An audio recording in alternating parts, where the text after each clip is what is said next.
Apo, kakabsat, mga kaibigan, nandito po tayo ngayon sa Barangay Konsolasyon, Agoo, La Union. Nandito po tayo sa bahay po ni Apo Santo Intiero. Ikikwento po sa atin ni Ading Johan ang kasaysayan po ni Apo Santo Intiero. Ngayon lang si Santo Intiero is pre-war. Sabi ng matatanda namin na pupunta ang mga Japanese before, binuhat nila siya. Tinago nila sa Makalba, yung Little Baguio ng Agoo. Tapos, nung time na gusto sana siyang walain, mawawala na si Santo Intiero kasi may bago na dati. Ang nangyari nun, ma'am, nung time na pinalitan siya, doon pumasok yung COVID. Nung time na yon, siya, hindi na rin siya naipasok sa simbahan. Nandito na lang siya. Tapos may bago pa ulit na Santo Intiero. Though ngayon, after 8 years, ma'am, maibabalik na natin siya na sa loob na ng simbahan yung tinatawag na pahalik sa Ilocano, Agap. Ano ang ibig sabihin ng salitang Santo Intiero? Ibig sabihin, ma'am, niya, Spanish siya ng Intiero, lahat. Santo nating lahat. Yes. Sino po ang nagpangalan kay Papa Jesus ng Santo Intiero? Ang originally, Santo Sepulcro sa Jerusalem. Yun yung Tomb of Jesus. Spanish naman sa atin ang nakuhan. Ito mga Franciscan missionaries. Santo Intiero ang pangalan niya.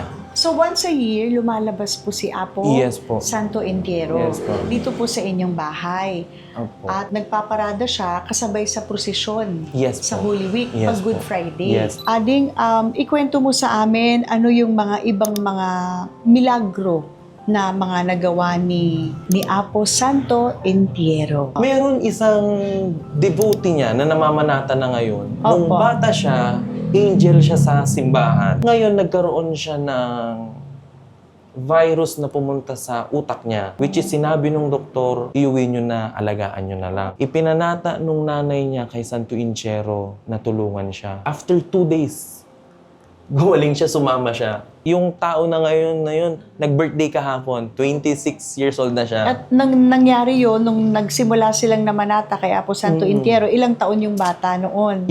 Grade 6 si Apo Santo Intiero po, may tinatawag na Hermanos, Hermanas, Hermanidad ang simbahan before kasi noong mga panahon pa na binibigay ang right na mag-alaga ng santo sa mga prominent na family before. Kasi ang may-ari po is Estacio. Kami naman pong Estuesta. Estacio family. Yes po. Okay. Kami po Estuesta. Nag-merge na parang iisang pamilya na kung magturingan.